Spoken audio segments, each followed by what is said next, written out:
So I have a question for everybody in the room. What is the divorce rate in our country right now? Average. A lot. Too much, right? Roughly 50%. We've been taught this statistic literally for years. Through our schools, even through our churches, and some of us are part of that 50% and have had that unfortunate experience of actually going through that in our own homes. The challenge is that it seems like almost every wedding reception, the audience is standing around silently going, "Oh, I hope they make it." In our day and age, when we have the resources, the education, the income, the opportunities and freedoms to choose the kind of relationship that we want to have, why is it that the divorce rate still remains as high as it is? We believe that this perception of this statistic of 50% is perpetuated through the media, through even celebrities' behavior, and like Dino said, through our own history.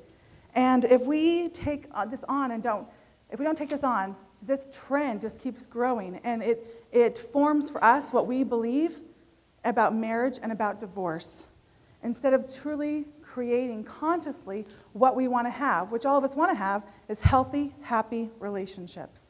You know, a 24-hour media and the internet, celebrity access and how we look at them, even sometimes obsessed over them, is kind of gone over the top. However, because we see that so often, because we see it as the norm of the successful people, we subconsciously accept their behavior, their modalities, and what eventually ends up being their relationships as what would happen to our own. How often do we hear of another celebrity that is going through a divorce after maybe a couple years, couple of months, couple of weeks of marriage? And the sad thing is, we obsess over the divorce of that celebrity more than we do the success of the marriage. Like it or not, most of us in this room know that Kim Kardashian had a 72-day pathetic marriage. But how many of us know that Tom Hanks has a 25-year marriage, and how much do you know about it? These celebrities' behaviors perpetuate, once again, this how our perceptions are about marriage, and our own experiences with our immediate families reinforce that as well. We are now accepting the media's norm that broken homes are normal versus them being the exception to the rule.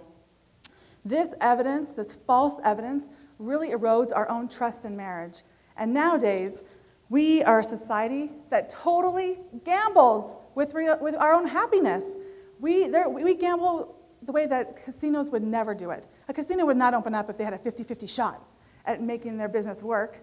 They are so much more strategic, well thought out, organized machines that they know how to predict their success before they even open the doors on day one. How we are not doing that as a society? They are only dealing with money. They're just dealing with money. We're dealing with something that's so much more important than that. We are dealing with our own hearts. We're dealing with our own families and children. We're dealing with our prospective legacy that we're going to leave this planet. And we're dealing with society as a whole. We are in the 21st century, yet so many couples fail to get educated on how to create the marriage of their dreams, let alone how to deal with conflict when it comes up, which it eventually will in their relationship. And just so you know, ladies, Cosmopolitan magazine is not a valid resource for marriage advice. Just put that out there. The average wedding cost, $25,000. We put a crazy amount of money on one day in the relationship, yet put zero onto the education of how to make that marriage last for a lifetime. It becomes something that we have to question. Couples will spend months, if not years, planning the perfect day, but plan nothing for what happens the moment they get home from that honeymoon. Exactly. Do I hear an amen? Yeah. Do I hear an amen? He's right. So after they've spent that $25,000 investment on the day, and they don't have any strategic plans for after that, guess what?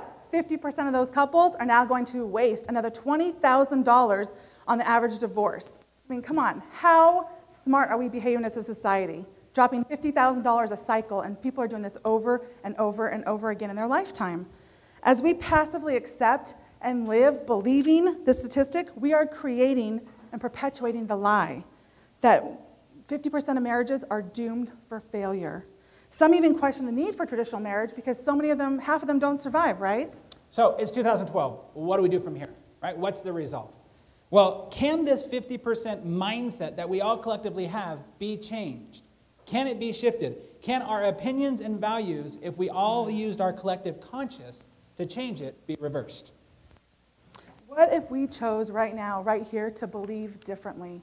What if we all chose that, even if we don't have the evidence to support it right now, that we choose a new paradigm? What if we choose, hey, the divorce rate is now at 25%? Does that sound too crazy? I really think that it is possible to create a massive worldwide movement if we choose it. It's not only possible, but we've seen it in our lifetimes. We've seen it in 2 specific incidences, and because we all chose differently as a society, our whole society has changed and is better for it. Throughout the 1900s, smoking was considered not only okay, but normal, cool, or even sexy. Even though we knew it was harmful to your health, and even though we knew it actually killed people, we still accepted it as the cool myth. That's unfathomable to our children these days, where most of our buildings, most of the places we go to eat, wherever we go to commune, it is not only unacceptable to smoke in the area, but most of us, I don't smoke, most people have to do it 25 feet away from the building because we've all gone in and said, you know what, that's unacceptable. We won't do that anymore. You know, gone are the TV commercials of the Marlboro Man on his horse, replaced with the stark reality of a woman with a tracheotomy and a man dying of emphysema. So true. And not until the silent majority stood up in this cause with smoking and they became very vocal and banded together did that change happen. Did our tolerance level hit a tipping point where we said no more? And that is something now that we all experience that radical transformation in my own lifetime. I don't know about you guys, but do you guys remember when people used to be able to smoke on airplanes? That was in my lifetime, and I'm not that old. And now that is totally inconceivable. That shift happened. It's a radical transformation, and now we live in a largely smoke-free environment.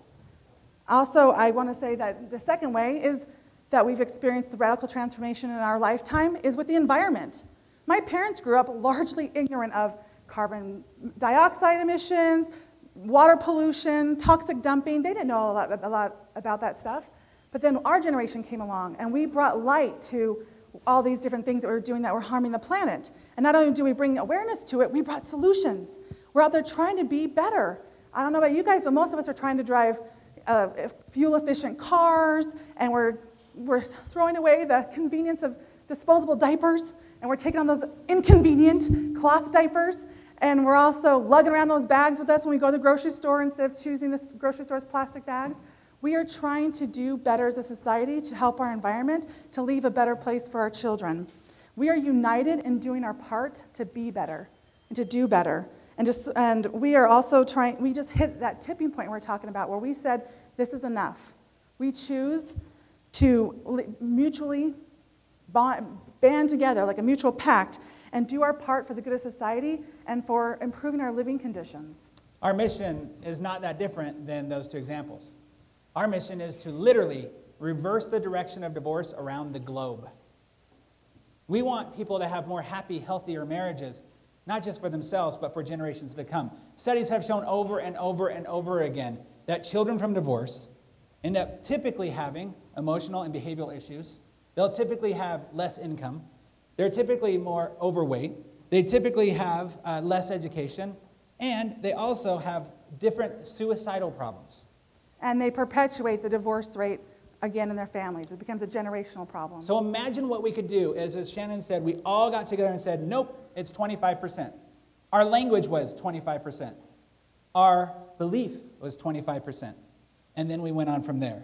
What if we all adopted a new attitude right now? If it's true that what we focus on expands, then why not focus on what we want as opposed to what currently is? Now, we're not suggesting that we go back in history to a time where people who did get divorced were scorned or outcasts or they were shamed.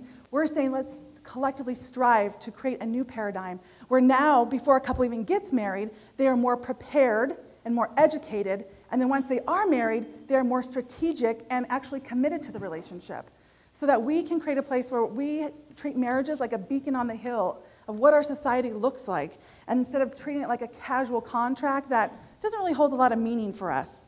We as a people can do better than that, and our children deserve better than that. They deserve to be raised in a home with two committed spouses that are loving them, loving each other, and that we're working together to actually have this like epic romance where we love each other, and we are creating a better society because of it. We can do it. We just have to choose. First individually, then as a society. It's not that difficult. We can go from 25 even down to 10. How do we know this? Our neighbors Mexico have a 7% divorce rate. It can be done. We hope that you will join us in this new collective consciousness of the divorce rate being only 25%. Thank you.